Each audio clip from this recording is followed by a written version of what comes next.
Assalamualaikum warahmatullahi wabarakatuh.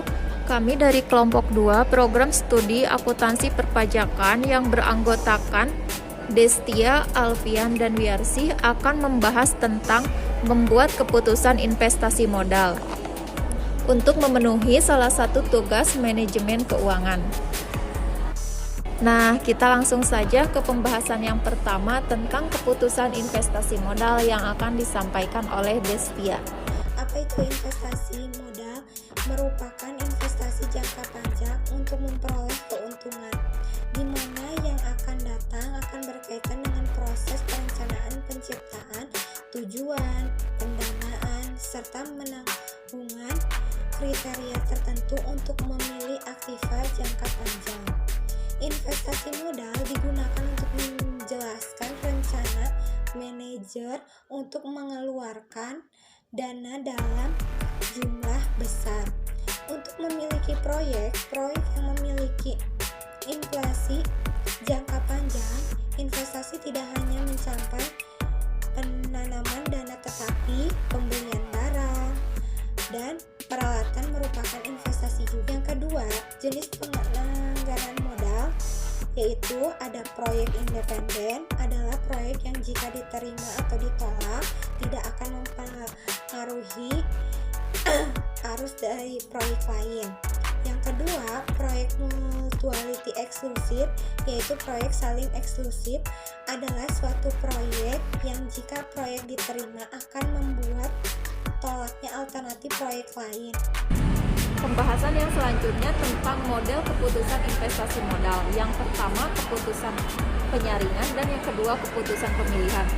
Nilai waktu uang. Dalam pembuatan keputusan investasi modal, perlu digunakan teknik atau pendekatan yang mengakui nilai waktu uang. Hal ini didasarkan pada kenyataan bahwa nilai Rp1 pada hari ini lebih besar dibanding dengan nilai Rp1 di masa yang akan datang. Kondisi ini juga berlaku dalam pemilihan alternatif proyek investasi. Nah, selanjutnya ada metode pendekatan analisis dalam membuat keputusan investasi modal. Yang pertama ada metode non-diskonto atau payback period.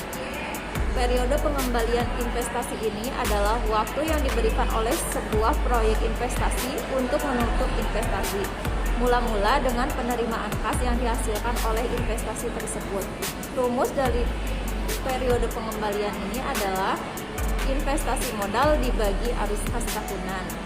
Metode ini yang berusaha menunjukkan rasio atau perbandingan antara keuntungan neto tahunan terhadap nilai investasi yang diperlukan untuk memperoleh laba, baik yang diperhitungkan dengan nilai investasi maupun rata-rata investasi. Metode yang selanjutnya adalah metode diskonto.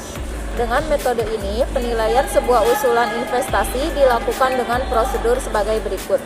Yang pertama, seluruh arus kas masuk yang dijanjikan oleh sebuah proyek investasi dinilai tunaikan. Seluruh arus kas keluar selama umur proyek juga dinilai tunaikan. Yang kedua, nilai tunai arus kas masuk dijumlahkan dan nilai arus kas keluar juga dijumlahkan.